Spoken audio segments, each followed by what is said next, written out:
Hey, welcome you guys to another meeting of men, February edition, COVID 2021, all online. I appreciate it. I see a lot of familiar faces. What's up, Dave? Omari's coming in here. Randy, awesome. Rashawn's coming on. Good to see you guys. We got a packed house tonight, but I'm really excited to introduce our guest speaker this evening.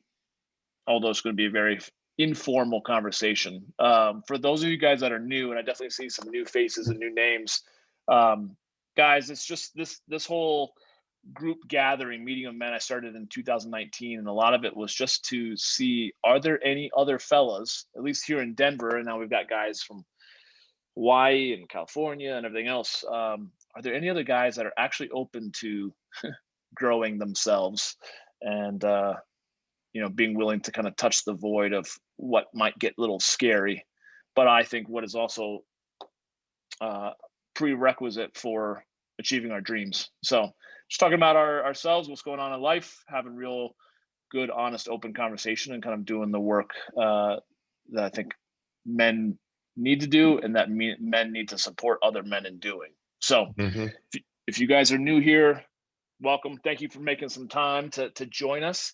I'm going to share my screen real quick. Here we go.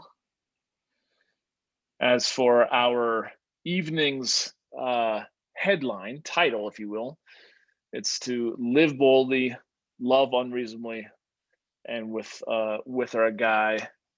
Oh, where is it? Where are we at? Here we go. There we go. Sanyika, the Firestarter Street. Thank you, Sanyika, for being here as well. I really appreciate you taking some time and carving out, just being intentional with being here for the guys, out of the goodness of your heart. And congratulations on your newly proclaimed fiance and engagement and everything else. Pretty cool.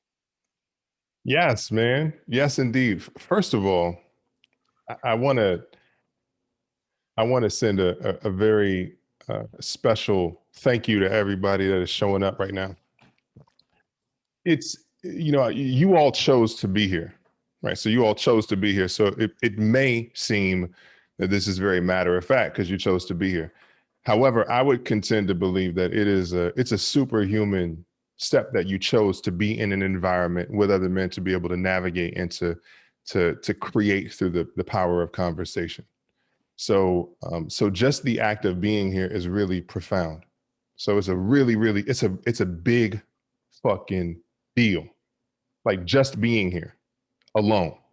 And a long time ago, I was actually having this conversation, Johnny, with somebody else. I used to think that working with men was a marketing niche, like years ago. It's like, you got to have your niche, and work, use a marketing niche, marketing message and all that other kind of stuff. And then eventually I realized it's an epidemic. I realized that men are not in conversation with each other. They're not navigating through the shit that they're going through. They're not having these conversations. They're not channeling and using, supporting each other to uplift each other, to move into the next evolution of their lives. So when I say it's superhuman, I really mean it's superhuman. So thank you for being present. I'm grateful for y'all having me here, and let's fucking rock and roll. Man, I appreciate it. And I know that, tonight's going to be anything like our podcast recording from last month, or maybe even December, I guess it was. This is going to be really inspiring, and I hope you guys have something to take some notes on. But Sanyika, why don't you, if you don't mind, just tell a little bit about your story, what you've been up to, how you found yourself to be where you are live with us this evening. Number one, I will tell you exactly how I found myself to be live with you this evening by telling you how I connected to you. I got connected to you through my homie Sterling. And Sterling is an awesome human being. And he connected me to you.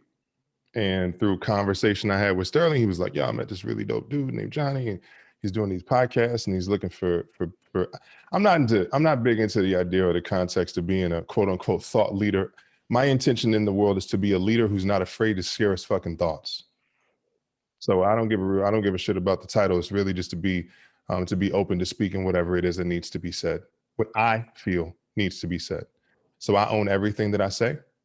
I own everything that I do. I own how I move in the world, and I am very intentional about how I move in the world. So I intentionally reached out to you, Johnny. We had a conversation, another conversation that will come up again, and we had a conversation. We said, hey, look, let's have a conversation that could really be impactful for some people who are watching, and that's really how I came to you. For those of you who do not know me, my name is Sanyika, the Firestarter Street. I am a men's performance coach. I help men to cultivate greater personal resilience, uh, to increase their revenue, and to create powerful relationships through a coaching platform I have created called the All In Method. The people that I normally work with are high performing executives, CEOs, founders, and men who are striving to get into that area themselves. So, so those are the people that I work with on a day-to-day basis.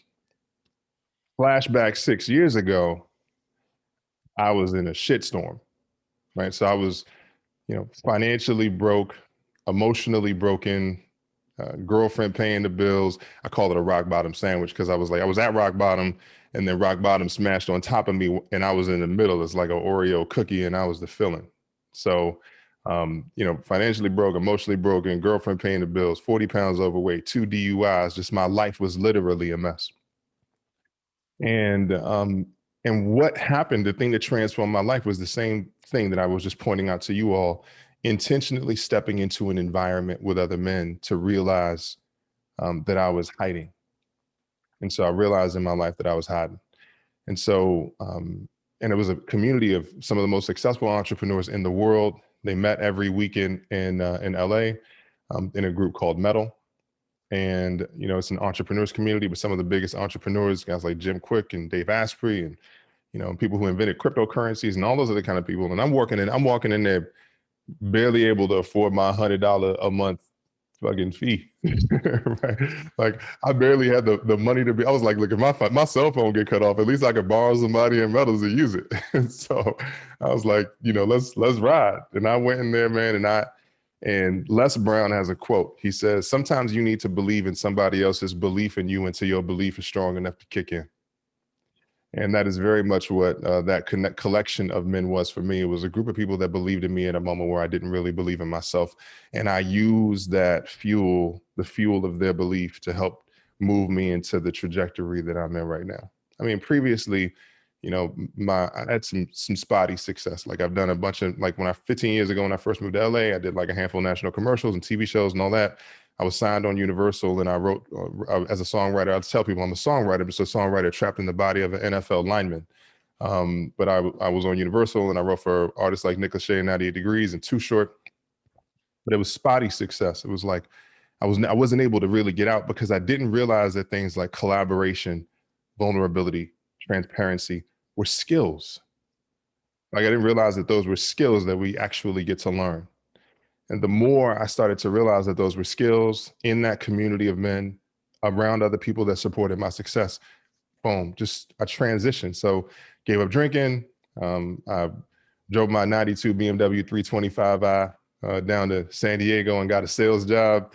6 years ago, 5.5 years ago, drove that down to San Diego, praying I didn't get pulled over by the cops, moved in with my aunt, stayed in her son's room. In her son's room, he was a college student. He was away at school. And I was like, I'm going to live like a college student. I'm going to just get my life back together. I'm going to do everything I need to do to get my life on track. And he had zebra everything. Everything in his room was zebra. He had zebra sheets. He had zebra curtains. He had a zebra dresser. What kind of person has a zebra dress? How do you find a zebra dresser? Where do you look to get a zebra? Anyway. So he was like, I'm down there, man. And in my first, I was working with a debt company where, help people, something similar to debt consolidation, help people get out of debt. And they wanted you to get a deal a day. And I went in there, man, and I studied that book like I was like nobody's business. I was like, I'm going to be a college student. I'm going to get my life back in order. And I was like, I'm going to, get this thing together. In a month, in my first 2 weeks, I was still in training. I got 3 deals. I want you to get a deal today. I got 2 weeks, 3 deals in 2 weeks. So they weren't really tripping on them. My first full month, I became the #2 sales rep in that company. And I was like, boom, back. And I was like, yo, like you can actually, I just needed to see myself get some momentum. And then as I started to see myself get some momentum, be honest about where I was really at.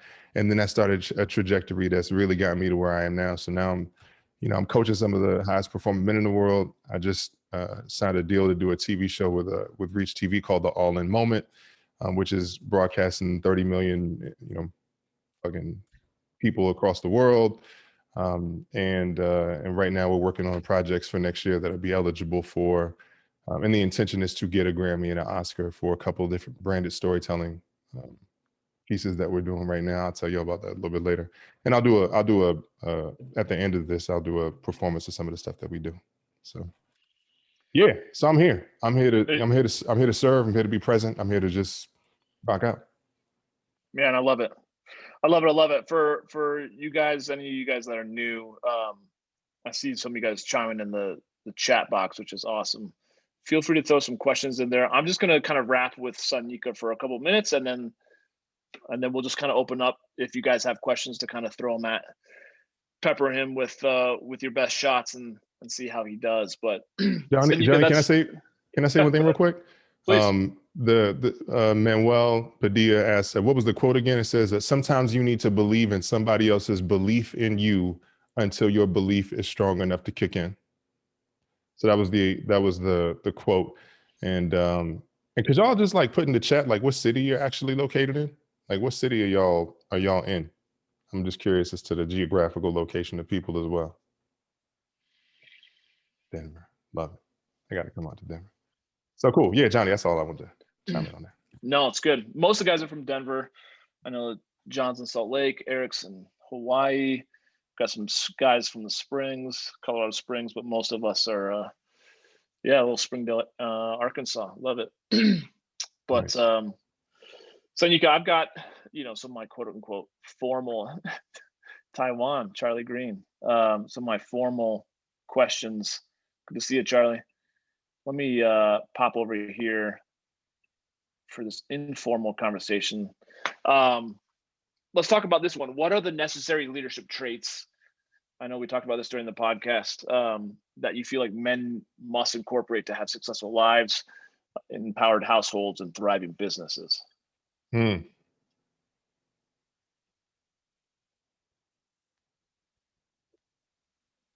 Necessary leadership traits are to have successful lives, households, businesses. At a foundational level, radical responsibility. I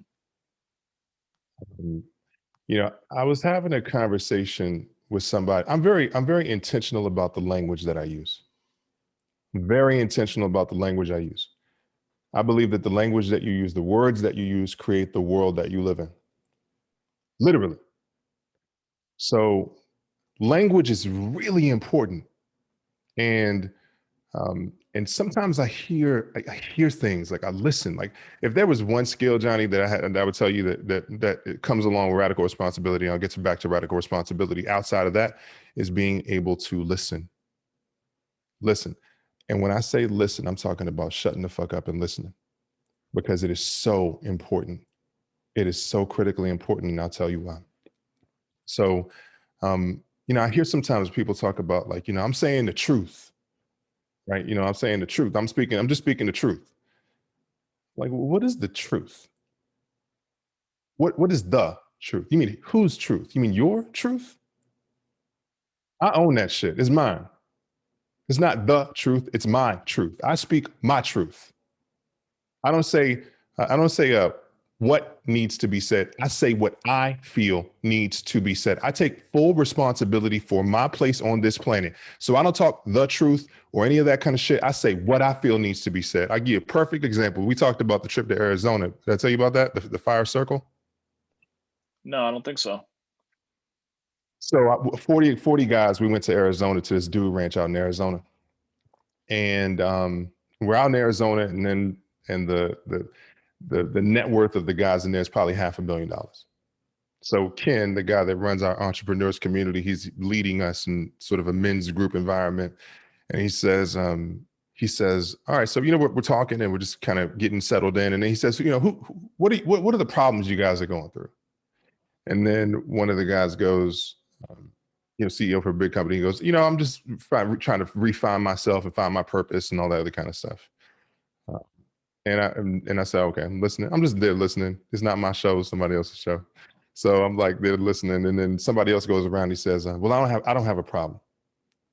And then another guy goes, well, I don't really have any problems. And then a fourth guy goes up and says, I don't have any problems. And I'm not really crazy about the idea of calling them problems. Can we call them something different? And I fucking lost it. I said, everyone has fucking problems. Everyone has problems. Every single person in here has problems. And y'all motherfuckers are tapping out. You're tapping out. I said, listen, and by the way, aren't y'all entrepreneurs? What do people come to you for? To solve their problems. And so if you don't want to call them problems, what would you like to call them? Turtles? Would you like to call them turtles? Would that make you feel good? So it's not a problem, it's a turtle. I'm coming to you because I have a turtle, okay? I said, and here's the thing: if you don't have a problem, if you're not experiencing problems in your process of creation, then your problem is not then your problem is that you're not creating something significant enough in your life. Then your issue is a creation problem. You're not creating something significant enough that's bigger than you, that gives you problems on a daily basis. You should be experiencing problems. You solve problems, you should be experiencing problems. And I said it a lot louder than I said it today, in front of a lot of guys who would not like me saying it the way that I said it. All right. And so I said it, it came out afterwards. Some guys came to me and said, I appreciated you saying whatever you said. And then a lot of guys, and then not a lot of guys, but there was a considerable amount of guys who did not want to have anything to do with me. The next day, talked to a friend of mine, and then he said, I said, listen, what did you think about my response yesterday? What was your feedback? If you were going to give me any feedback, what would you say? He said, he said, what you said was very shocking. It was very surprising. He said, because you have a really big voice.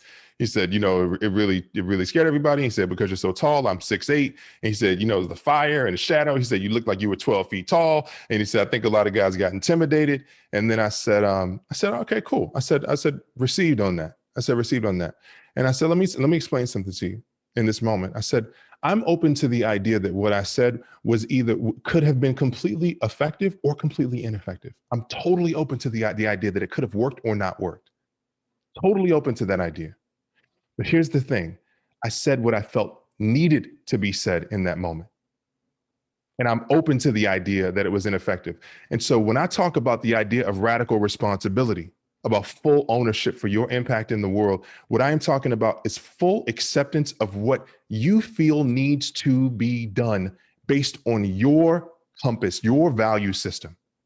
So I need to make sure that I'm operating in a way that I am moving through the world where I'm doing what I feel needs to be done. So full ownership, number one, has to be full ownership. And then that experience was governed by a few other things that I'll bring up. Number one is that I have to accept full radical responsibility, which is full ownership for my impact in the world. And it comes without shame or guilt or judgment. All right, so there's no judgment when it comes to it. I'm here to serve. So I'm open to the idea of what I did was effective or ineffective, but I definitely did what I felt needed to be done. I felt needed to be done, not what needed to be done. I felt needed to be done. That was really important. Second thing is that there's two components to high performing individuals. And so when it comes to leadership and creating powerful households, number one is integrity. And here's a definition of integrity. I would really, I think everyone should write this down, because here's one of the rules that I have with my clients. Only live by words you have defined. Only live by words you have defined. I ask somebody what integrity means. They go, oh, well, yeah, it means sort of like, I'm like, and then what's happening is that you're living in a spiral of not holding yourself up to a bar where you haven't even defined the actual definition for yourself. You haven't even created the definition of the word. So the idea is that, so what does integrity mean? Oh, it sort of means, I'm like, dude, if you can't tell me immediately, then you don't know. And you've been living up to this standard that you've been punishing yourself on for your whole damn life. Integrity, my definition of integrity, means honoring your word. Honoring your word. Here's the thing. Honoring your word includes keeping your word, meaning that you do what you say you will do. And some people play integrity like a zero-sum game. They use it as a tool. They go, that person's out of integrity. Well, look, if you're out of integrity, can you get back in integrity? Is that possible? Are you fucking human? Okay, so cool. If you are human and you don't do what you said you would do, then you are honorable enough and accountable enough to own up to what you said you were going to do and create a new agreement. That's where people fall off, the accountability component. What people feel in that, men feel in that moment, some men feel in that moment, is the idea that if I am accountable, I did something wrong, that I should feel shame and guilt to be accountable. But what is not understood in this moment is that that's where you fucking build trust. And trust is the most highly leverageable asset in the world. It is trust. You build trust in those moments, in those micro moments, in the micro moments where things don't go to plan. How are you going to show up? Are you going to be accountable for it? Are you going to tell stories? Right? So integrity, honoring your word, and in the event that you are human and you are accountable enough, you hold yourself accountable to what you said that you did not do, and you create a new agreement. Integrity and alignment. Alignment means operating in congruence with your core values. Johnny, I'll end on this note, but the idea of operating in your values is that when I ask somebody what their values are, and they go, you know, my values are, I don't know, they can't articulate them. They haven't gone through an exercise to clearly articulate what their values are, like specifically. And it's like living in these broad, nebulous ideas of values and integrity because they sound good, but they haven't clearly articulated what they're doing.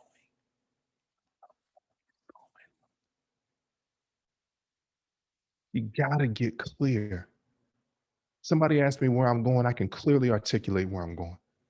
How much money I want to make, I can clearly articulate it. What my values are, I can clearly articulate it. Transparency, accountability, integrity, all that stuff, right? I can clearly articulate it. That's the point. The point is that if you can't clearly articulate it, it does not exist. And then if you're like, why am I not moving to where I want to be? It's because you don't know where you want to be. Sucker, get your shit together. I am complete. Dude, I love that. And I mean, I feel like that's something that comes up in some of the other personal development stuff that I've gotten into, but I do feel like you mentioned, that it's the trust in that people have in us, our trustworthiness as we represent ourselves to our community, but it's also the trust that we have of ourselves, which I feel like is like, man, if we say we're going to be someplace and then we bail last minute, or we say we're going to go to the gym and we don't get ourselves out of the bed, man, it just degrades and chips away at our own self-esteem, our own self-confidence, and your word becomes shit, which is good that we kind of go into this, because that was going to be one of the questions I was going to ask later on, but let's just go there. Like, how, because I think it's such a valuable and important thing to discuss, and I'm so glad we're talking about it. It's like, how would you suggest a man goes about improving his sense of integrity with his word if he feels like it's shit right now, or if he hasn't really honored much of it at all? Yeah, what would be your thoughts to that? So to your question about integrity, I think it's really important to, again, to start with a definition, and a definition that to define it, like identify what the word means, like broadly, and then what it means to you. Well, what does integrity mean to you? So when in that context, when I think about the idea of integrity, one of the biggest things I have my clients do, no matter who it is, no matter who the individual is I always let them know that you need to keep a running list of your comms. COMM''S. Right? Your comms, your commitments, and your communications. Right? Your commitments, meaning like who you are making your communications, who you need to communicate with, and who you committed to doing, who you made a commitment to. So every day you need to keep a running list of your comms. So basically, just to give you guys a little bit of background, so the derivation of accountability is accounting, right? It's just an accounting, right? It's like a budget, it's like a line item budget. It's an accounting of word. So your accountability is an accounting of word and being. So meaning like me doing what I said I was going to do, number one, and the values that I said I was going to live by. So someone can say, hey, look, well, you said you were going to be courageous, and in this moment, you're not being courageous, right? So they can ask you about, so they're being accountable in that. It's not it's not an attack. Or some people do use it as an attack, but what the opportunity in this is to realize that it's just an accountability of what you said you were going to do and who you said you were going to be. All right. So accountability in this context is like, hey, look, this is what I said I was going to do, and this is who I said I was going to be. And so accountability in that context is looking at those things on a daily basis. So I'm in that every day. So who am I communicating to, and then how am I? What are the commitments I'm issuing to them? And that goes for everything. That goes for your woman, for your kids, for your, the little things. That's why you need to be very mindful of word. It's so powerful. Your word is so powerful. And in those moments where you tell yourself and say, hey, look, I told my woman I was going to be at home at 6:30 and you made back at 6:40. Oh, it's not a big deal because it was 10 minutes. Be accountable for it. Presence it, like say it, literally say it. It's so huge because those micro moments are where you erode trust. That's where you erode the trust. You have to be accountable for the things that you say. You have to. It is so important.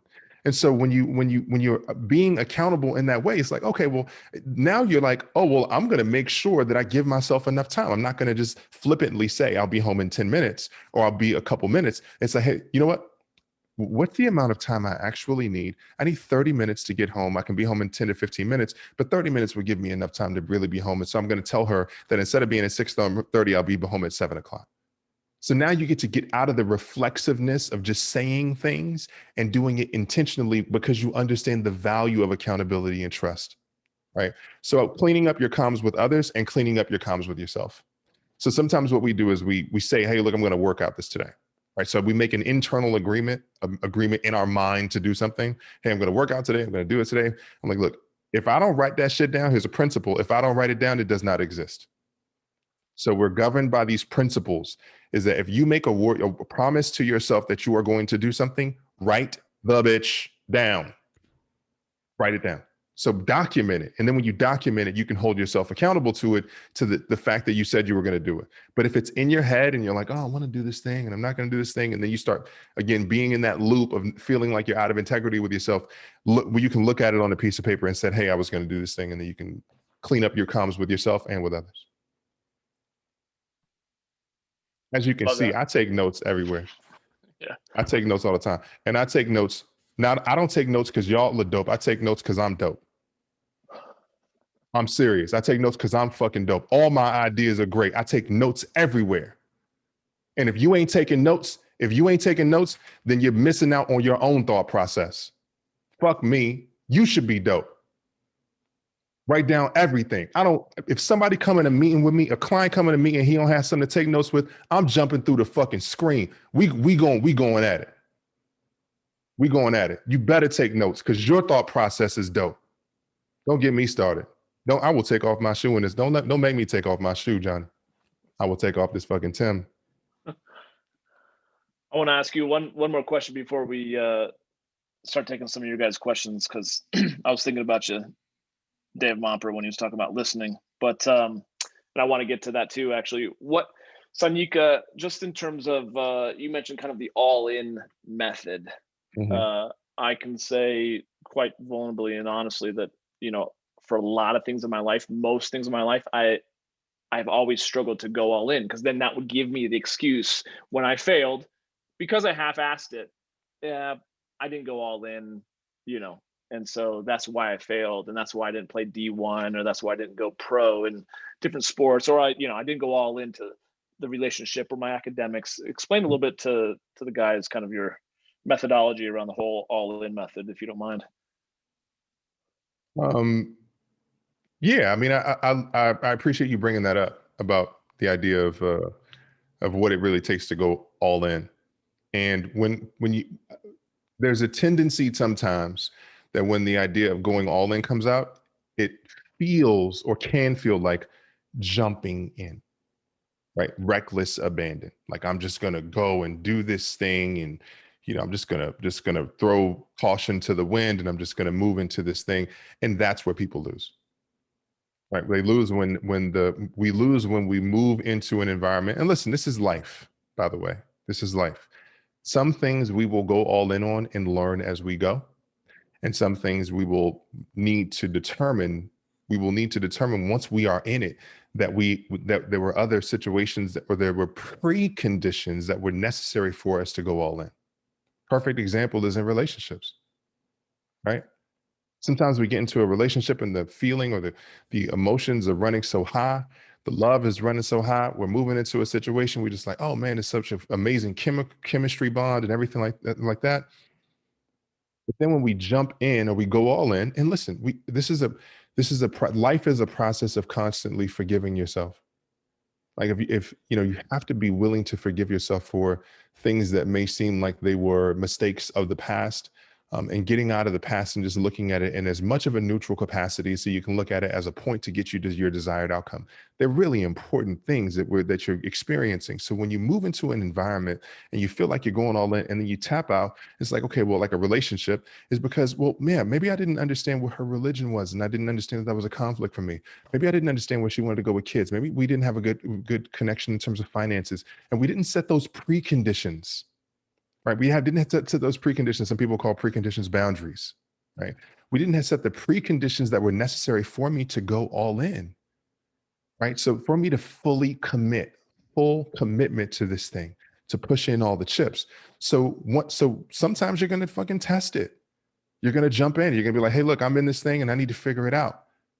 But I will tell you this: if it's aligned with your values, and you are a man of your word, then you will see it through. Here's an example. There are, when I talk about the idea of being non-negotiable. And when it comes to being non-negotiable in terms of being all in, it's like people look at, oh, like the thing, your job, like I got to be non-negotiable in terms of, crushing it at my job or doing my job. Look, man, the only thing you need to be non-negotiable with is your values. Be non-negotiable with your values. I had a conversation with a client one day. He was like, Sanyika, I'm, dating three women, like having conversations with three women, and I know what you're going to say. You're going to say something about commitment and about me being a one woman guy. And I said, please tell me what you know I'm going to say. Like, please tell me what I'm going to say. I'd love to hear it. And then he starts going off. I said, listen, look, does she know? I said, does she know about the other two women? He said, yeah, she knows. I said, she said, yeah, she said, as long as you feel empowered, I would feel empowered. I said, well, what did she specifically say? What did she specifically articulate to you about your relationship with those two other women? And he said, well, she said it was cool. Or I said, no, what did she specifically say about your relationship with the two other women? He said, um, well, she didn't specifically say anything. I said, well, you said you wanted to be transparent, right? Because that's the value, transparency. And then he said, yeah. I said, well, you're not living in your values, brother. You're not living in you're not non-negotiable about that. If you told her and she said yes, and that was your new agreement in terms of how y'all wanted to move, do whatever the hell you want to do. But what you're doing is you're not operating within your values, and now you're suffering on the phone with me. Right? You're operating out of alignment. So you need to make sure you're clear in terms of your values before you go all in, like who you want to be. And the second thing that you need to make sure is that you are willing to be a man of your word, and that what you are pursuing is so valuable that you are willing to do it no matter the cost. Like people talk about building a business and like the struggle building a business. I'm like, yeah, sort of. Like there's struggles building a business, and you can be in and out and all that other kind of stuff like that. I'm like, look, I've never had a challenge going all in on feeding my kid. I just feed him. I just do whatever needs to be done to feed him, because it's valuable enough for me, and it operates within my core value system for him to survive. So for me, when it comes to moving into building my business or any of those things, I make sure that they are congruent with my core value system, so that if it's about providing for my family, if it's about operating within my mission, if it's about me, who the man is that I want to be in the world, and that's what I get to step into. So really important to make sure that you are a man of your word and that you are operating within your core values and that you understand that the preconditions necessary for you to go in sometimes. And then even when you find yourself in a situation that you're willing to see that process through so that you can get the benefits and the results of that experience.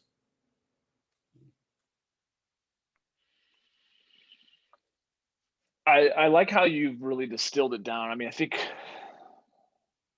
well, again, I'll speak for myself. At times, I think it's just a way that I avoid uh, certain things in my life because I overcomplicate the process.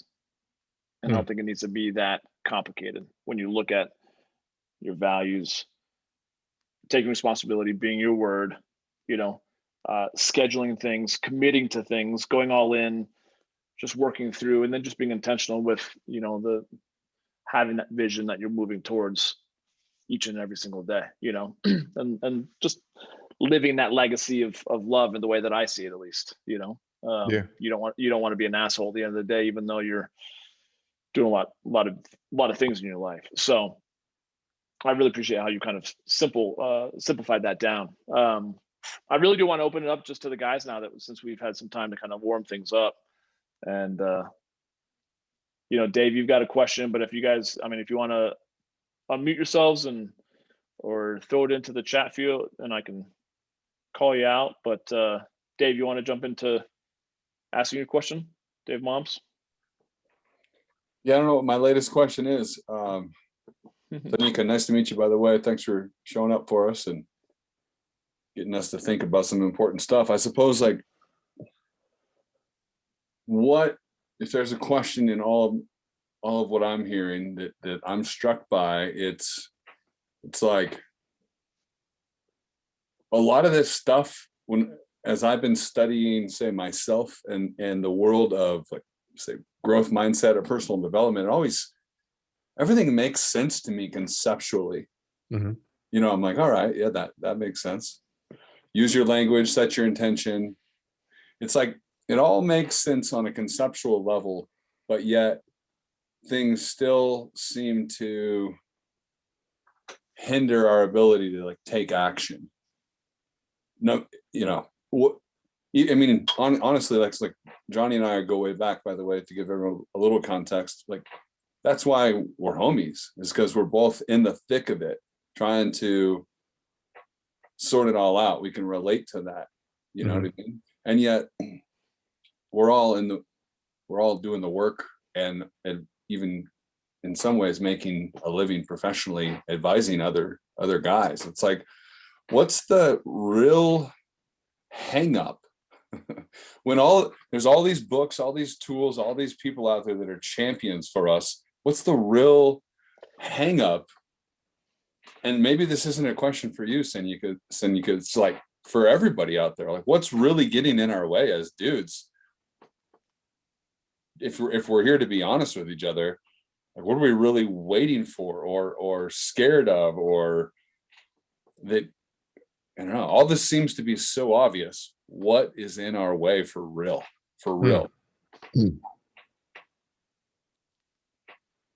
First, that's a really great. I appreciate the way you framed it in terms of just, like, you know, what's the difference, the distinction between the intellectual course and then moving through, like, what's really the next step. Yeah. Can I ask you a couple of questions? Yeah, hit me. All right, cool. Are you in any high level masterminds? One, yes. Okay. How often do you meet? Twice a month. Twice a month. Okay. What are the accountability measures that you guys have in terms of the mastermind, or do you have any? Weekly deliverables, or I guess bi-weekly deliverables related to like top business projects, top thing. You know, you're moving rocks forward, I suppose. Okay. Or chipping away at rocks. Yeah. And so you're in that bi-weekly in those conversations. Are there any other conversations that you are in about your personal life or your business other than the mastermind? On an ongoing basis, like religiously, weekly or something of that nature? Yeah. Gosh, in a couple different ways, yes. What is a couple different ways? I mean, I have a mentor I talk to. Again, we'll get just beers and yap about whatever, but we'll also talk. Probably it's bi-weekly in that case too. So one-on-one, more of a mentor than say a formal coach that I'm paying. He's just a guy that's been in my game for a while. Mm-hmm. And then I have like a tribe of Johnny Kings. You know what I mean? Mm-hmm. Mm-hmm. Got it. And having a tribe of Johnny Kings is not a bad deal. And so in the tribe of the Johnny Kings that you have and the humans that you have, what are the outcomes that you all set in that environment, in that tribe? What are you all helping each other to be able to achieve?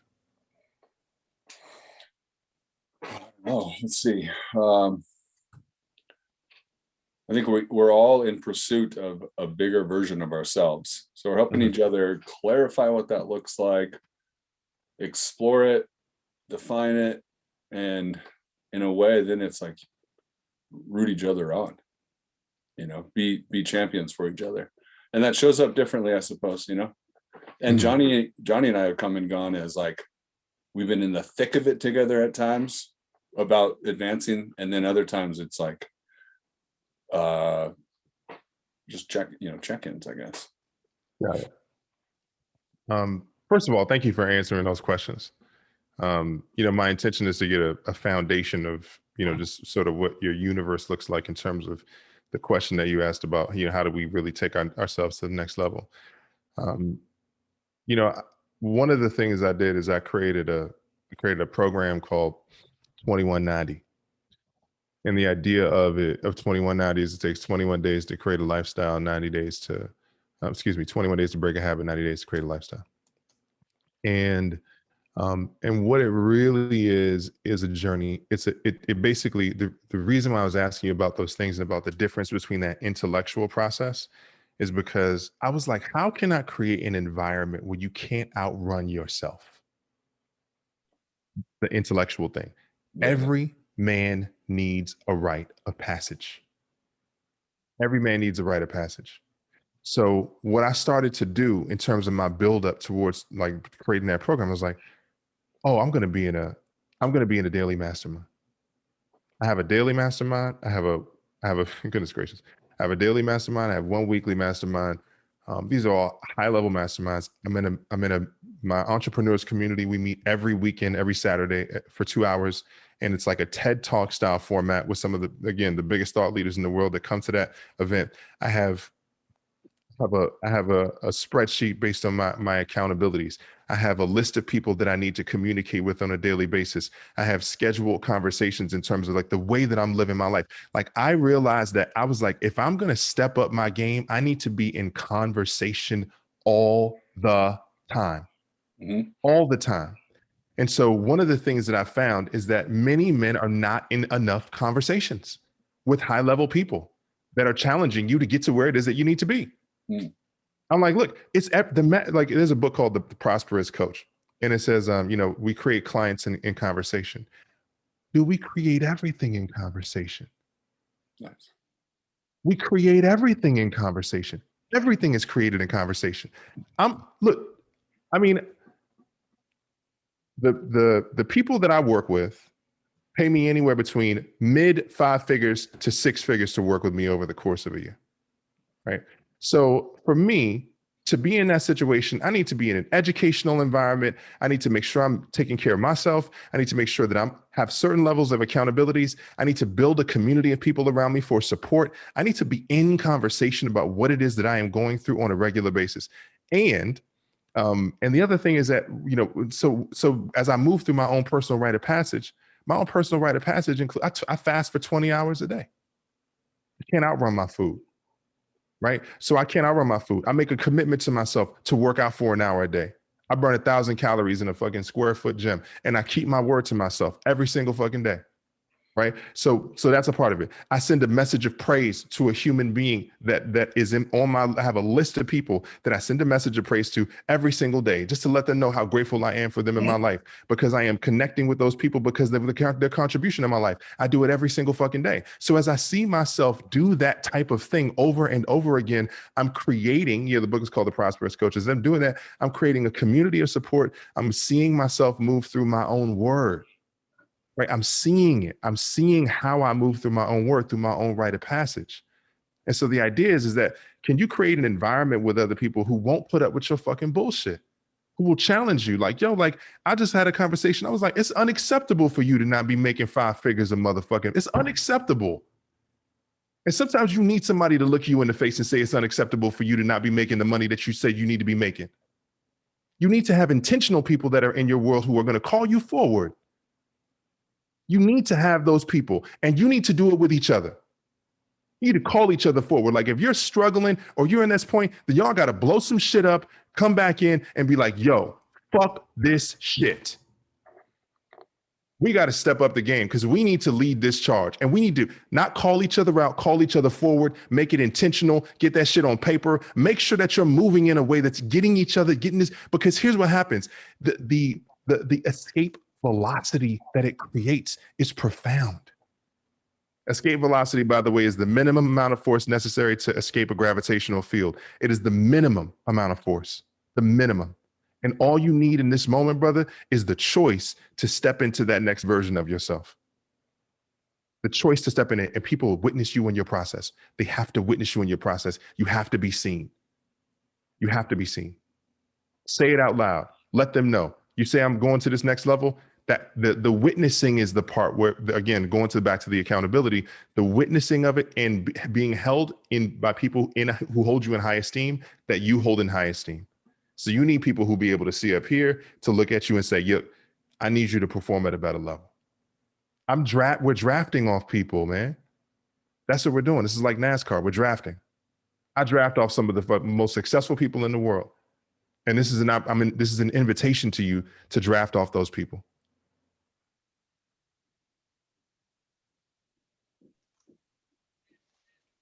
I think that's a big part of why, Dave Momper and I started this group, 2 years ago, was to ultimately, create a greater community of brothers, a brotherhood, to support each other, to raise, the standards that we're all wanting to live by. But we intellectually know that's something we want to do, but operationally it's a lot harder, So if I could just go, like, if I heard the big idea might be to take it from intellectual to practical, is like to assess your environment. Is your environment easy and safe and, like, comfortable, and conducive to, an upward trajectory, or whatever you say, an expansion? And if not, like, that's where you start. That's where you actually can spend your energy. There's a lot of ways to then spend your energy, but take a look at your environment. If you sense there's a bigger version of yourself intellectually, the next place to then spend time is looking around, like, who are my people? Where are my resources? Am I investing myself? Am I designing my environment intentionally? Or am I just right here, accidentally, incidentally, coincidentally, just right in this space? Or am I here on purpose? And I love that you said all that, because it helped me realize that, like, our environment is the first place to go to actually make it actionable, rather than just, because we talk about this all the time, and that book might be a great book, but it's just another one of 1,000 another book, right? Yeah. So it's just like, it's the environment that we find ourselves in. We get a say on that. So props, man. Thanks for that. Absolutely. Question: if you were to say there was one big thing that you've been hedging on that you feel like you could go all in on, what would it be? You mean in terms of, like, my gift to the world? Sure. I'm kind of betting that it's right now, it's all in on listening, actually. It's kind of, they to listen intentionally as a discipline on an individual level or on an organizational level. But that's my whole game right now. Got it. So intentional listening, and how does intentional listening, or what do you feel intentional listening would how do you feel intentionally listening would show up on a financial level? I mean, it's it's notable for sure. It's a couple different programs and a couple different strategic alliances and products and everything. So I mean, it's like it's 5 or 6 figures monthly. Got it. If you wanted to choose, I didn't mean to interrupt. No. Go ahead. If you were to choose between 5 or 6 figures monthly, which would it be? Yeah, man, 7 figures monthly. I mean, come on. I don't know what your exact. Yeah, tell me more. But I get the idea, right? Define it, maybe. Yeah, I'm curious. I mean, like how much, like specifically, how much would you want to be making a month? Yeah, I mean, right now I'm thinking incrementally as a practical measure, but in the grand scheme, I want to be just want to be making a couple $1,000,000 a year. You know, that's where I've set my sights on that, and I'm making steps forward every day towards it. Got it. Yeah. Got it. And that's look, this is we all in this process, right? Yeah. So my intention in mining it is to extract whatever level of specificity that we can get to so that we can create the trajectory. I just had a conversation with a client, and I'll just give you this because I think this is, something that could potentially be of value. So my coaching is a high ticket service, right? It's what they would consider to be high ticket, and high ticket would be more. I mean, they say more than 5,000, but that's just. I mean, some of my clients pay me $100,000 a year to work with me. So if from that perspective, I was asking a client of mine, I said, who's building up a coaching practice, and I said, what's your intention in terms of what it is that you're creating? Like, what do you want to create? And he was like, okay, well, if I, he's a burgeoning entrepreneur. He said, well, if I create this $1,000, let's see, not $1,000 product. If I sell a low ticket product, which is like 5 or 10 or 15, $20, whatever like that, and I sell it to 1,000 people, then I can make, let's say $15, 1,000 people, $15,000, right? Makes sense. Sort of. It's more challenging to sell a low ticket product to 1,000 people than it is to sell a high value product to one person. Right. And so then what we get to do is we get to look and say, well, are you open to the idea of selling a high value product to one person? Because at that point, it's not about the money, right? It's not about the money. It's about how he feels about his ability to deliver on that value or deliver on that service. So we get to move through the emotions that he may feel, the fear, the whatever is limiting him in that process, because it's not about that money. Because what I told him is, I said, if my process, if what I was doing in this work was about me, then yeah, I would be like, I would be, if it was about me, then yeah, I would be hesitating and budging and everything like that. But then I've started to realize that this is not about me. I'm helping people break generational cycles of fucking financial ruin. I'm helping people rebound from losing $50 million companies. I'm helping people who run $100 million companies create culture and leadership. I'm helping people, like, if I'm helping you create 100x value, you better pay me 100,000 motherfucking dollars. Yeah, I think I'm with you. I guess. Yeah. So what I'm offering in this, just to add on that, is whatever the thing is that you're looking to create. It can be whatever, whatever that is. It can be a coaching product. It can be a process. It can be a product or a service. My only offering is put a number on it that makes you feel good, that you feel like you can deliver on. And then when you put that number on it, don't worry about the how. Like, don't worry about the how. Just step into it and say, hey, look, this is what I want to be able to create for myself. And just step into that and be like, hey, look, don't worry about the how yet. How is none of your business until it's your business. But you have to make the declaration to the universe that this is what it is that you really want. And it has to be specific and articulate it so that you know what it is. And people have to be able to witness it so they can hold you to it as you move through it emotionally, as you navigate the services and the products or whatever the offering is. It doesn't matter what the offering is, but whatever that thing is, you need to state it so that you can move through it with other people and they can support you in the process of being able to create it. Does that resonate? Yeah, I mean, the more specific, the better, for sure. Yeah, and the people. And the people. Yeah. The people, like, yeah, you said it. You said it. Yeah. The environment. Yeah. It's so huge. You got to have people that will hold you to your greatness. Got to. I'm just curious, like fellows on the call, is anyone in a place where they're stuck, and is that, if you could tie to like being hesitant or complacent to a lack of articulation of what you're actually after, is that the missing piece? And then you can, like, that specificity, if you haven't articulated it, how do you know where you need to go? So I mean, is that the common hang up? And that even right now,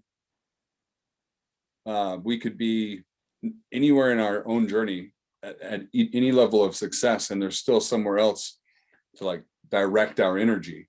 And the trick to doing so is to articulate it clearly and in like a particular way, in like a specific way. That's always the trick. That's always the trick, is to actually articulate it on paper and then be able to share it with somebody to hold each other accountable and that create that environment. Yeah. I wanted to speak to the last part about the environment. Okay. Because I want to point out the environment. So one of the things that I would do is I would articulate it, or get to the point where I had a goal, and I would articulate it to people I knew wouldn't hold me to my greatness. I knew it. I knew it. I knew it. They wouldn't challenge me. They wouldn't ask me. They wouldn't ask me. They wouldn't call me forward in it. Right? Or they were broke. I'm setting financial goals for people that are broke. I'm setting goals for people that are, like I'm asking for relationship advice from people that are in awful relationships, right? Asking parenting advice from people who are not in good relationships with their kids. So the environment, they have to be people that you hold in high esteem, that are where you want to be. That's the environment. And then the question is what do you need to do to get those people into your circle? Like, how are you extending yourself to create an environment where those people will want to be a part of your circle, or create a relationship of accountability with those people? Sometimes, like if you're really about it, like, and you reach out to a mentor or to a coach or somebody else like that, and they say, you know what? I just want to be in a situation where I can, if I reach out to you every single day, you don't even have to fucking respond. But if I reach out to you every day and I commit to reaching out to you every day and I tell you what I'm moving towards or whatever like that, like, if I send you 90 messages over the course of 3 months, would you be open to having a 15-minute call with me at the end of 3 months? If I prove to you that I'm dedicated to this process, that I'm on it every day, that I'm moving to this thing, like, and I promise you, like, even just that as a gesture, some people would be open. They wouldn't even ask you to do the whole 90. They would just be like, you know what, this dude's committed. I hear that. I see what you're saying, man. Yeah, like the ability to create a better environment that's conducive to the transformation is like no excuses, right? Like you just got to decide what it looks like, and then there's a lot of different ways. In fact, I would suspect a lot of us, like not everyone on here, by the way, I don't think is crafting. I just saw Manuel's question, high ticket offerings. Like not everyone's a coach, or you know what I mean? Like we're just men that want to show up bigger. Yeah. So it's like creating that environment, this act of kind of coming to this, I suspect, is a piece of that. So it's huge. Someone else needs to ask a question. I'm going to mute myself. Yeah, I can hop in for a second. First of all, I want to thank Johnny for putting this together and continuing to push forward with it through the challenging times. Amazing. I'm excited. This is the first one on Zoom that I've gotten to hop into since being there in person. And honestly, it feels just as good to me. This has been awesome. So thank you, man. And I want to acknowledge Sanyika as well, man. You're showing up with your fire, and I know we can all feel it through the screen. So I appreciate and I can feel that you mean what the fuck you say.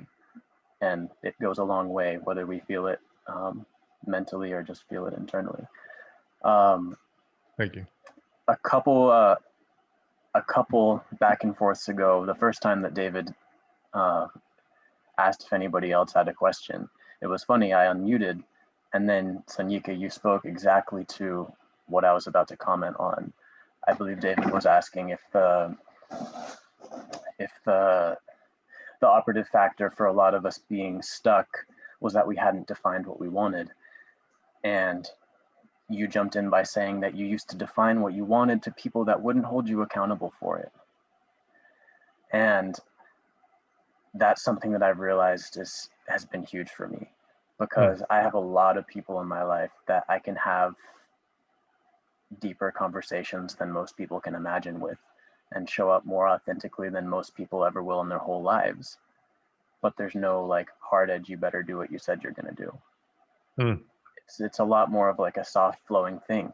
And so over the course of years, I've set a lot of really specific goals, not had anybody to hold them accountable to, not had anybody to hold myself accountable to aside from myself, and fallen short every time, to the point where I had gotten to this point where I was scared to set any accountable or any, hard-lined goal, because at that point I knew that I wasn't going to follow up on it. So I had to set something so small because the big ones weren't going to happen. So just want to reiterate the power of the environment and what you were talking about with, finding someone to just kind of make that agreement with, show up via text or whatever it is for 90 days. That sounds like an exercise that would be really powerful for me to go for with the right person. So all that aside, kind of in regards to setting commitments and not following through on them, you mentioned earlier the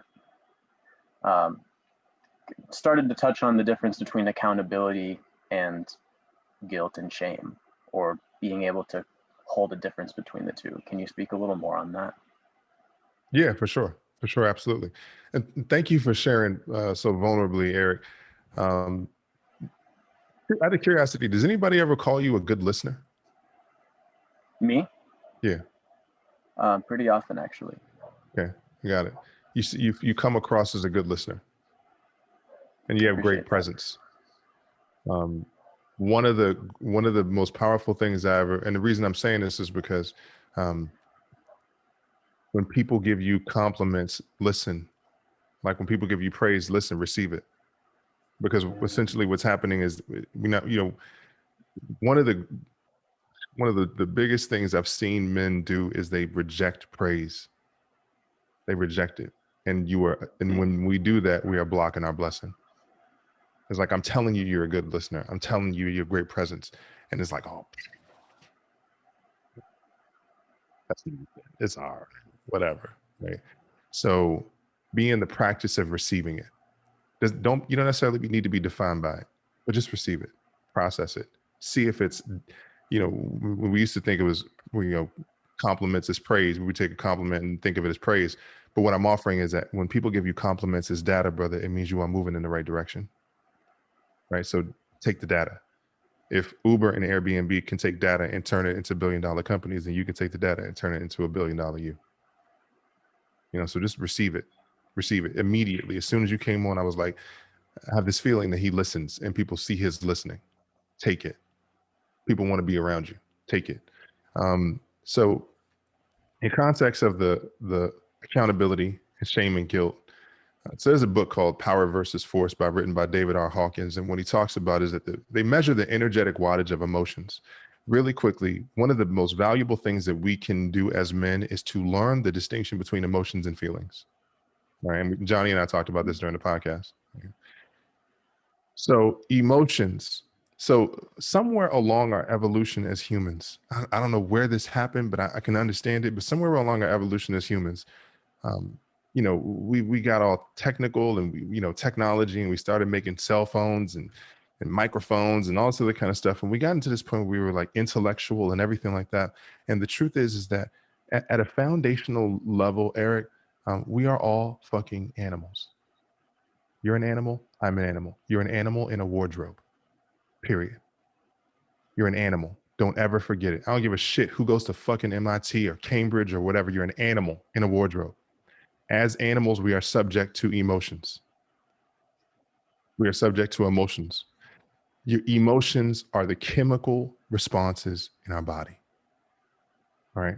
They're the chemical responses in our body when we experience something or perceive an environmental circumstance. When we experience that, we have an environmental experience. So when I talk about shame and guilt, one of the things that happen is that when we color accountability as a mistake or that we are bad people by being accountable, it brings up the emotion or the chemical response in our body of shame and guilt. So what's happening is that what I'm bringing the awareness of is that the intention is that if you shift from the idea that accountability means you did something wrong, and you shift it to the idea that it's helping you build trust. If you shift to the idea it's helping you build trust, then I want to be accountable.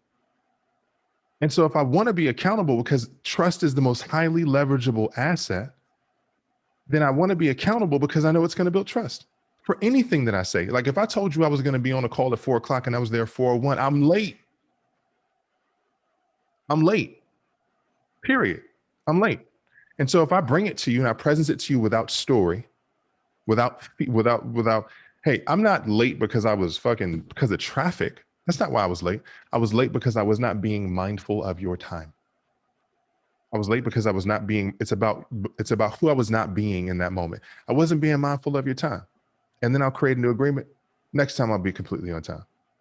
Right. So I'm creating this new agreement so I can shift out of the shame and guilt, because the shame and guilt will paralyze you and you will not move into the process of the next response, which gets to be creating a new agreement, because that's where the magic is, creating the new agreement. And to create the new agreement, you have to be inspired to do that. The inspiration comes, okay, well, if I create a new agreement, what happens when I create a new agreement? Creating the new agreement can help me to build trust. And if I create to build trust, then I can continue to build this life that I want to be able to create. But we lose in the micro moments. The micro moments is where we lose relationships.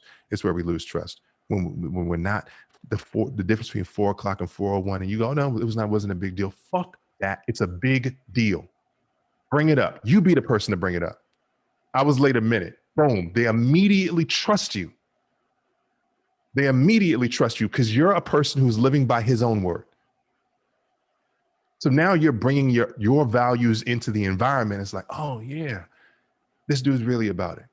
He's living by his own word, his own set of rules. He's not just waiting for me to bring it up because I was a minute late and caught him. He's like, you know what? This is how I stand in the world. I was a minute late. I didn't come at that time. Boom. And now I get to show up. That's the shift out of the shame and guilt. Perfect. I appreciate the reframe. Definitely makes sense. Is that helpful for you? It is, yeah. Definitely.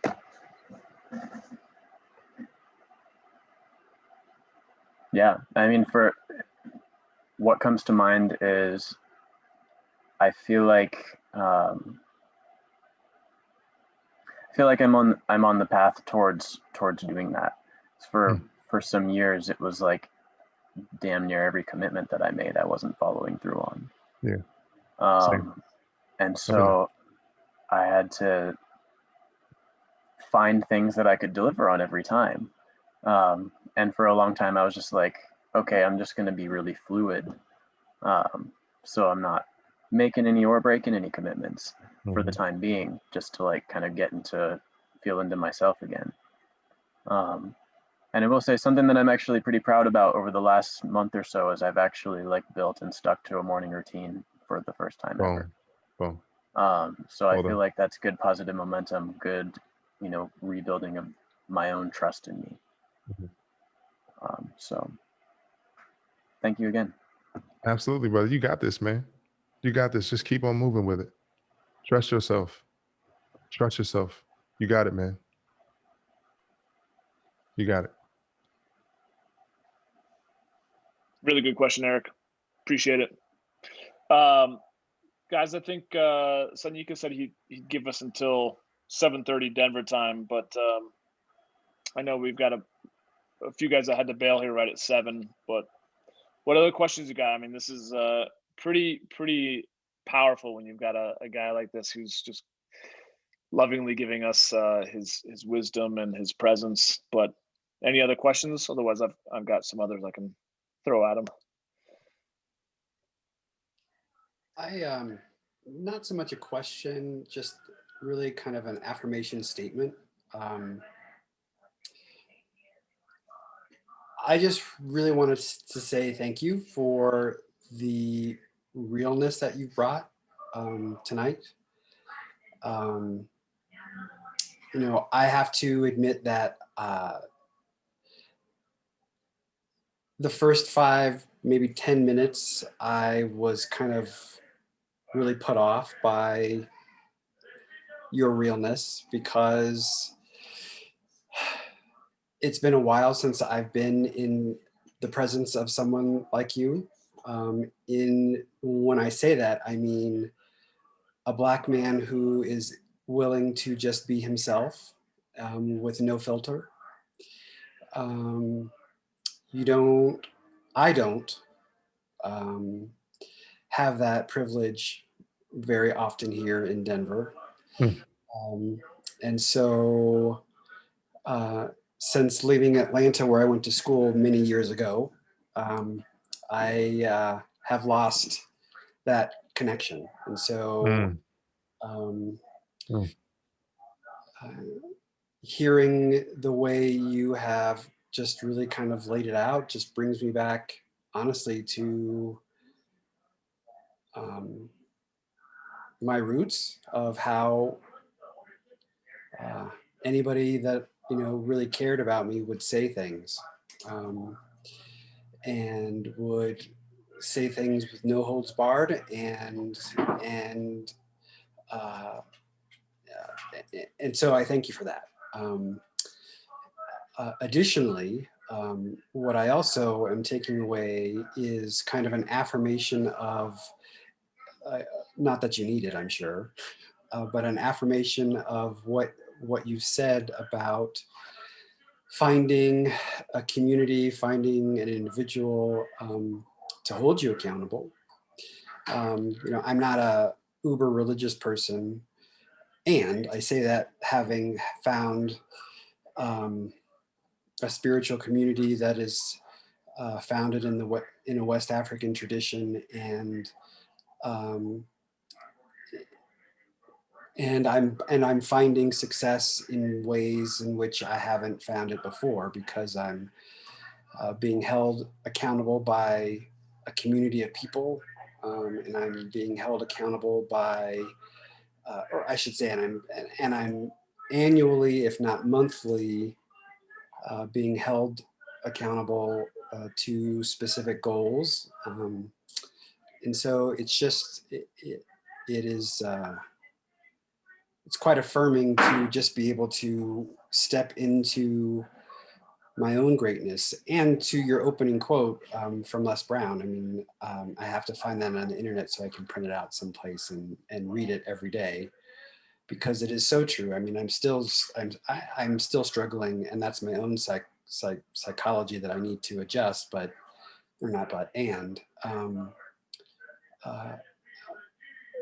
you know, I am one of those people that can't, or finds it difficult to take compliments about my own greatness, and live in that greatness. And so I just wanted to just, you know, take a moment to say thank you for everything that you have offered this evening, and thank you for existing and taking the opportunity to speak to groups like these. Oh man, Johnny, I feel emotional right now. Londell, thank you for that, man. Like, I literally feel like I'm at the point of tears, man, because just to let you know, dude, when it was 6 years ago, man, I you know, not only was I working a job that was $11 an hour, I was working a job where the owner of the company came up to me one day and he said, I was hiding in public, by the way. I was hiding. Went from doing national TV to making $11 an hour in a barn in some fucking horse land in the upper valley in LA, and just hiding. I was just hiding. And there was a guy that came in to the studio. We were selling step and repeats, the little backdrops printed, for red carpet events.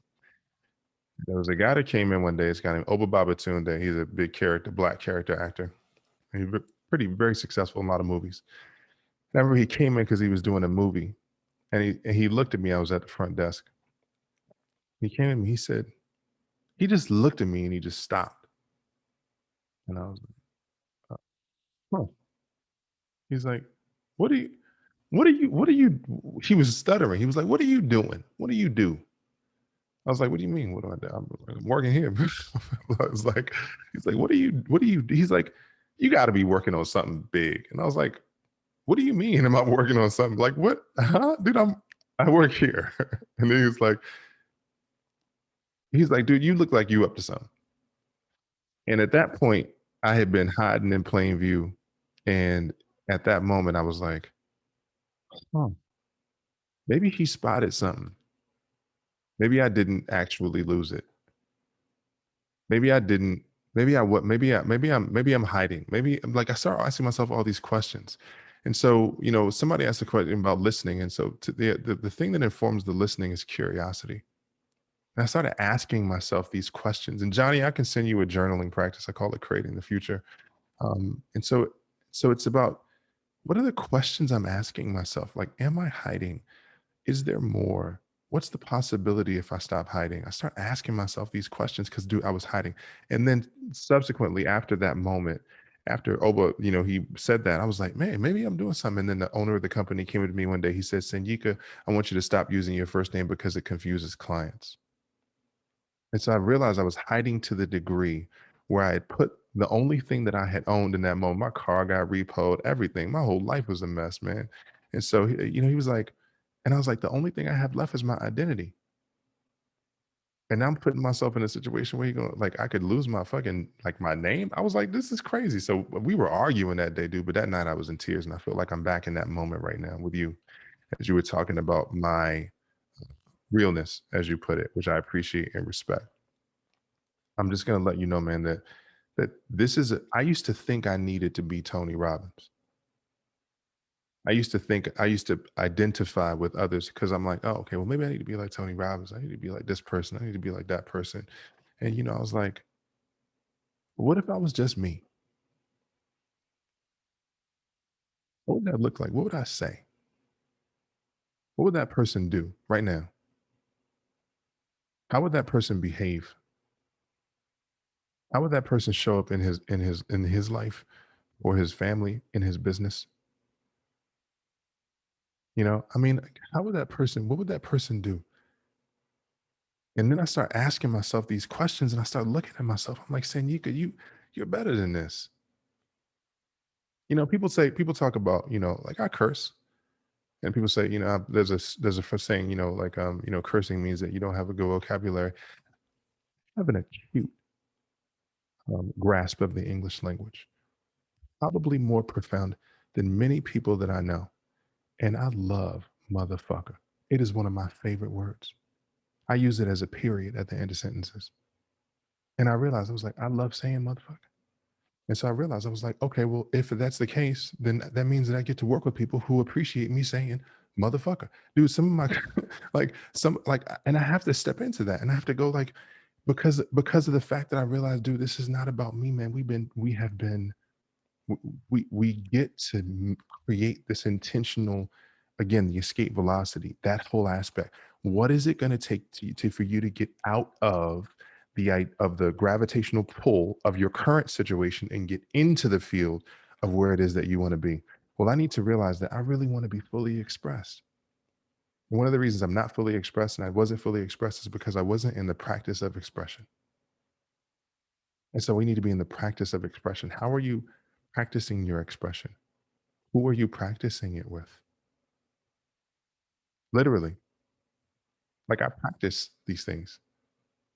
I practice my curse words. Like, dude, I practice all types of shit. I practice my language. I practice when I am you know, and Johnny, if it's okay, if I just take a moment so one of the things I do is branded storytelling, and I'll perform the BU piece. Is that cool with you, Johnny? Absolutely, of course. So branded storytelling, meaning I do spoken word. So companies either approach me to do spoken word pieces, or or their team writes it, and then I do it on camera or whatever like that. And one of the pieces I did is that I created was the very first piece that I wrote. Londell, is that how you pronounce it? Londell? Okay. So somebody was actually helping me create my brand. And then he goes, and then I was like, okay, well, if you're helping me create my brand, and I was like, I started writing because I was like, I was a writer, I am a writer. And I was like, I want to write. And so I just wrote a spoken word piece called Be You. And then I went to the guy who was helping me with my branding. And then he said, I performed a piece for him. And he was like, oh, well, this is great, but how is it going to help you with your brand? Because what he was doing was he was taking the idea of who he thought I should be and helping me craft that into a brand, but he wasn't acknowledging who it is that I really said I wanted to be. And so this piece, Be You, I recently did it on Fox, and it's really about like it's the battle between the man you need to be and the man that you're afraid to be and the man that you know you have to be. So the piece goes, you need to be you, the real you, the brilliant, dynamic, unapologetic you, the screw what everybody thinks, the most energetic you, or the incomparable, empathetic you. Whoever you really are, that's the you need to be, not the you that thinks they know what I want. That's the you. That's you for me. You need to be so people decide whether or not to like you. So when the parties are going down, they may or may not invite you. You need to be you, the motivator, innovator, the you who sees greatness in me and helps me believe. So when I'm suffocated by fear, it's you. Your truth helps me to breathe. And I think that I already know the superhero you. What I'm really trying to get to know is the was a zero you. Not just the successful you, but the loser you too. The you who you keep most protected, that's the you I wish I knew. You know, couldn't admit the pain, the fake smile you. Indecisive about your future. We're going to be here a while you. The hiding feelings up your sleeve, the no cards on the table you. Ice cold heart, the emotionally disabled you. The self-doubt inflicted used to think I'm trash you. The one scared at the wheel, watching life go past you. You need to be you, the real you, the you to struggle. No cash, 2 jobs, shows your hustle and how you juggle. And if you got it all figured out, I'm not talking to you. But if you block someone from receiving this message, then I am walking through you. Because there's a you somewhere out there that couldn't get over the hump. And I need to reach that you before that you decides to jump. Many of you scared and restricted by what people say. The reason that you can't be you is because you are afraid of they. And the story they told you about you is not your story. They always judge a book by its cover, but never got your story. Never give they the time of day because people, they tend to twist stories. Because one day they will see your story become his story. And if they ever said that you were worthless, that there was no value, don't know how they reached that conclusion. They profile you, all up in your timeline to buddy up and pal you. They're maliciously, viciously stomping on your style you. Remember, always speak your truth. Don't let them interrupt you. They just keep dishing and dishing till they can't get enough you. Now, speaking your truth is lonely. So for those that left you, tell them screw the fake approval. Hit them with an F, you. If they leave, it's their loss. Let your roar get louder. When they envy your energy, tell them your truth is your power. And for all those that doubted you, make them a promise to be like the incredible you and smash the negative comments. Don't you get it? The real you is what the world needs more. And once you get it, you'll realize that the world is yours. Ain't no stopping you. Keep it moving. Become the better you. never be a replacement. There'll be no one instead of you. When they think of your greatness, there'll be no one ahead of you. They'll be loving the alphabet. They'll say, I never met a you. It's incredible. The better you, the you need to be. So now that you have found your you, let's find the you inside of we. That's be you.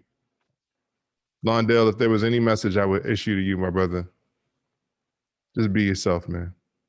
The world will figure it out. Come on. That was amazing. That was like, you gotta start charging for this. That was so good, man. So good. The guys are like, yeah, John, I'm gonna send out a recording of this to you guys. Just to keep amongst the guys, but Sanyika, that was fire for sure. Do me a favor, guys. Well, if you're on your phones right now, if you're on Instagram, jump on there, search Firestarter Live, follow Sanyika. You got a fan page on Facebook, or isn't Instagram where you kind of spend most of your time, social media wise? Yeah, y'all can add me on Facebook, or you can just, I spend most of my time on Facebook, to be honest, on my personal Facebook. So just look me up, Sanyika, the Firestarter Street, and just connect, man. Look, man, I'm a real dude who has transformed his life, and I'm telling you, man, like, you know, it is a process, but it is a process that is very achievable. I was just talking to a friend of mine, 10 years, man. Not to say this process has been 10 years, but dude, like, you can transform your life by living on purpose. Like, that, the intention is I know that there are some men who are trying to find their purpose. Your life will transform when you start living on purpose. Intentionality will transform your life. So I'm really grateful, Johnny, for you, for having me, man. Like, seriously, dude, like, we connected. You've been, really rock solid. And I really appreciate the fact that you're showing up. And that's why I really wanted to show up for the guys and let them know, man, like, this is, whatever you want to accomplish is really possible, man. It's really possible. And I believe in y'all, and I believe in your ability to get into to move into this new world, to be leaders for this next generation. Oh man, well, thank you, man. I appreciate it so much. And it's just really, I kind of put it out there for the rest of the guys when I was, kind of promoting this. Is just saying, like, if you want some raw, honest, in your face truth, like, Sanyika is the man, and just in getting to know you and then following you on social media, it's already been a huge blessing. So I just love the man that you are, the things that you're up to. Just grateful to be alive when you're alive, and crossing paths. And just thank you for blessing this community with your fire. I really appreciate it. So for sure, brother. For sure. For sure. So shout to Londell, Manuel, Mitch, Omari, Randy, Sasha, to Jonah, Andrew, Brandon, Brian, Charlie, David, Eric, George, Greg, John, Kirk.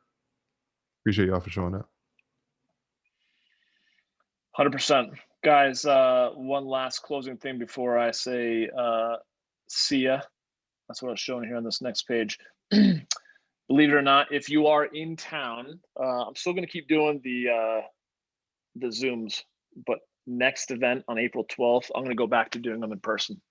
So if you're open to it, if we're going to obviously follow all the COVID prerequisites for having an event, but it's at this auto garage. It's really cool to be surrounded by Lamborghinis and Ferraris, a lot of beautiful cars. So we're doing that. Mark your calendar, April 12th, 6 to 8 p.m. Mountain Time. Otherwise, we'll do it on Zoom if you're not in town. But Sanyika, brother, thank you again so much. You guys, thank you for showing up. Thanks for bringing your great questions to him. I'll share this, like I said, on YouTube privately with you guys probably in the morning. And if you want to get in touch with Sanyika, feel free to hit you up through Instagram or Facebook. Is that the best way? Through Instagram, Facebook, and yeah. And David and Johnny, man, it's a pleasure to connect with y'all brothers, man. You know, I see what y'all are building, and it's time to take it next level. So, amen. yeah. Awesome, you guys. Thank you so much for all you guys showing up, bringing the fire, each of you, and we'll catch up soon. But have a great night. All right, take care, you guys. Take For care. sure. Peace.